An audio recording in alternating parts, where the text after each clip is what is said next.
The David Pakman Show at davidpakman.com. I don't know if you've been following this story, but there is an athletic trainer, doctor named Larry Nassar, who was basically accused of having abused and assaulted endless women, many of whom were part of the United States gymnastics team. And he was recently confronted in court by a number of his accusers. It was revealed that he would give the girls gifts. He would invite them to his house. He would bring them ice packs and blah, blah, blah, blah, blah. And they saw him as a sort of parent or an avuncular figure, if nothing else. But he was also abusing a lot of women. And in a Michigan courtroom yesterday, on the 5th day of his sentencing hearings, dozens of women spoke out and read their statements aloud about how he sexually molested them. And, you know, I hate to say that I'm completely desensitized to the fact that some of these people who are in these positions of being, you know, the trainer of young gymnasts or whatever, Sandusky in Pennsylvania, et cetera, it's a known MO. And of course, most people who are coaching children's athletics or young person's athletics are not in it to do this and never do this, right? It's a small percentage that creates this impression. Sort of like my understanding is most Catholic priests are not molesting kids. But because of the notable stories, I'm not surprised. When I heard about this guy, I was not surprised at all. Yeah, I mean, it's very disgusting. And, you know, he's going to rot in prison and die in prison, and rightfully so. And it's especially disturbing, I think, because, you know, these girls grow up starting gymnastics maybe as young as like 3 or 4 years old. Yes, they do. So they think of this as normal at that age, or, you know, maybe they have some suspicions that maybe he shouldn't have touched me there, or this and that, but they don't know any better. And then they get to a point where they're, you know, young adults, and he's been doing it all along to them and dozens of other girls. And a lot of the statements, or at least some of the statements, said that they were brainwashed. And I think that that's sort of an accurate term, because if you start manipulating malleable young people to believe that the behavior that you're exhibiting is normal behavior, that sometimes, you know, this is something that it's our special secret. You can't tell other people because I'd get in trouble, but I love you, so I don't want blah, blah, blah, blah, blah. It's horrible how these kids are manipulated, but it happens, and it is a brainwashing. Some of the anecdotes are really heartbreaking. Like, there was this one girl who said that she had started complaining to her parents when she was as young as like 13 years old. And her parents didn't believe her. That's not uncommon. Yeah. Sadly. And then finally the parents came around to believing her when she was 18, 19, when it seemed as if, all right, she's probably not lying at this point. And it's interesting. I mean, you can see pictures of the guy trying to hide his face, you know, crying a little bit. Yep. It seems like these people can never take the heat, right?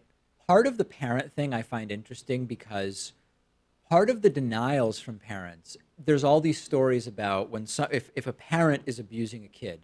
Sometimes it's a step parent, sometimes it's biological, and the kid goes to the other parent. It's not that rare that the parent you go to says that's not happening, you're misunderstanding.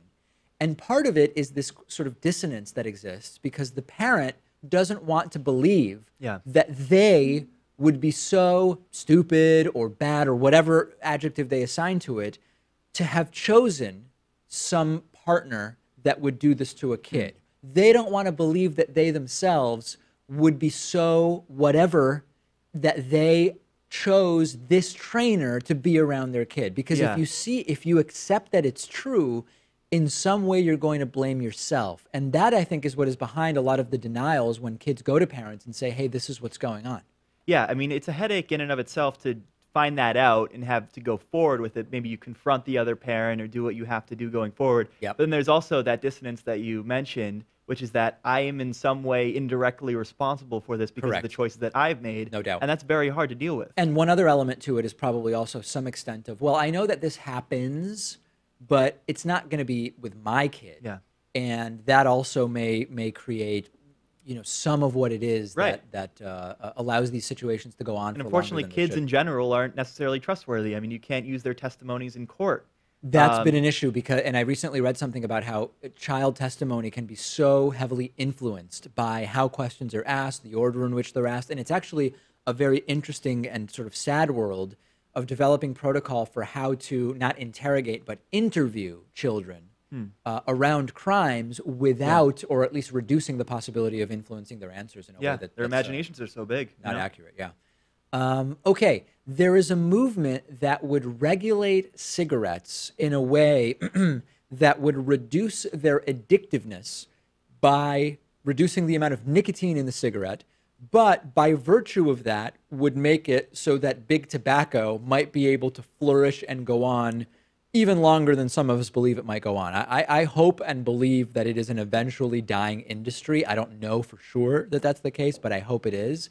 And this is a plan whereby the FDA would reduce, it would basically open the door for tobacco companies to sell a new generation of alternative tobacco products.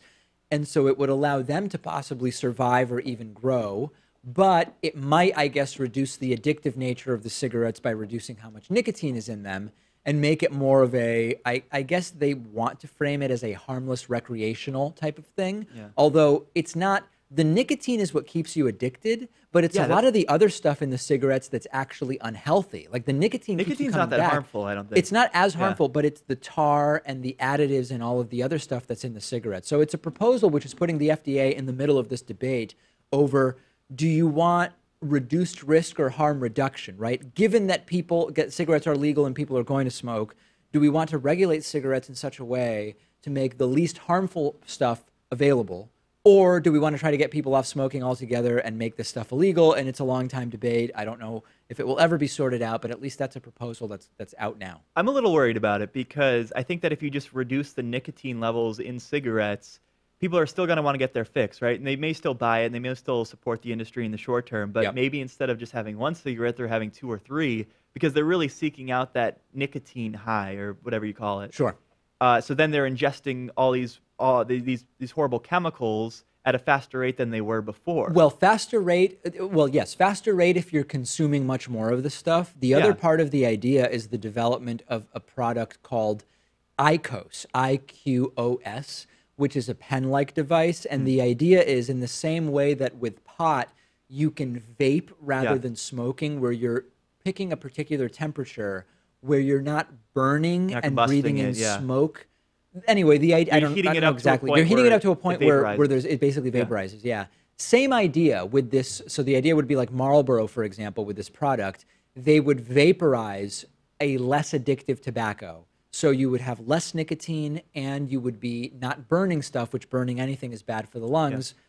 Harm reduction. That's basically the big picture of the idea. Yeah, I think that solution sounds a lot better to me, honestly, especially if we do think of nicotine in and of itself as not so harmful.